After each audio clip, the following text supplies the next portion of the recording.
আসসালামু আলাইকুম রহমতুল্লাহ। বর্তমান জেনারেশন এবং আমাদের এই রাগের পরিমাণ বেড়ে গেল কেন, এটার পিছনে সাইকোলজি আছে। অনেকগুলো বিষয় হতে পারে, বাট আমার কাছে মনে হয়েছে এটা হচ্ছে আমাদের ধৈর্যের চর্চার অভাব। আমরা আগের একটা সময় ছিল, যেটা আমরা যারা আছি একটু পুরাতন তারা জানি, যে ইন্টারনেট আসার আগে আমাদের কিন্তু ধৈর্যের চর্চা হতো।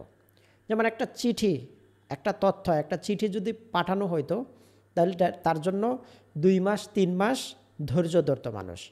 একটা টাকা এক জায়গা থেকে আরেক জায়গায় পাঠানোর জন্য, সেটার জন্য মাসকে মাস ধৈর্য ধরতে হতো, তারপর সে টাকাটা পৌঁছাইতো।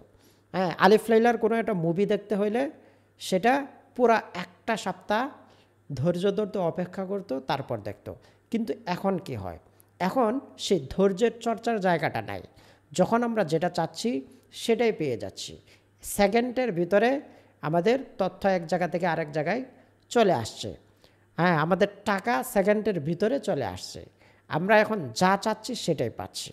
সো রাগটা আসলে আমাদের রিয়েল লাইফে কেন হয়? কারণ আমরা প্রতিনিয়ত অধৈর্যের চর্চা করছি। আমাদের মন যা চাচ্ছে সেটাই আমরা অনলাইন জগতের মাধ্যমে পেয়ে যাচ্ছি, যার কারণে ওই ধৈর্যের চর্চাটা আসলে আমাদের হচ্ছে না।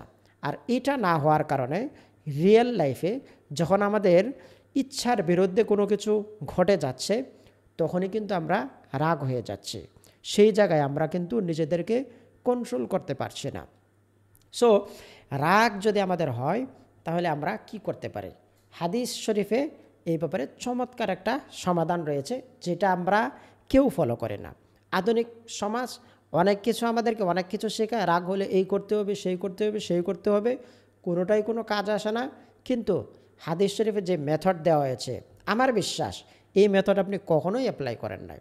আজকে বলছি অ্যাপ্লাই করতে পারেন। যখন রাগ হবে তখনই বলবেন আউযু বিল্লাহি মিনাশ শাইতানির রাজিম। কারণ রাগ আসে, শয়তান আমাদের ভিতরে রাগ তৈরি করে, এজন্য আমি শয়তান থেকে আশ্রয় চাই।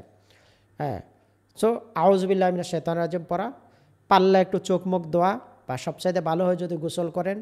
এটাও যদি না পারেন তাহলে ইনস্ট্যান্ট কী করা, যদি দাঁড়িয়ে থাকে তাহলে বসে যাবেন, আর যদি বসে থাকেন তাহলে শুয়ে যাবেন। এই সিম্পল মেথড যদি আপনি অ্যাপ্লাই করেন, ইনশাআল্লাহ আপনার রাগ অটোমেটিক্যালি দূর হয়ে যাবে। আল্লাহ তাআলা আমাদেরকে আমল করার তৌফিক দান করুন। আসসালামু আলাইকুম।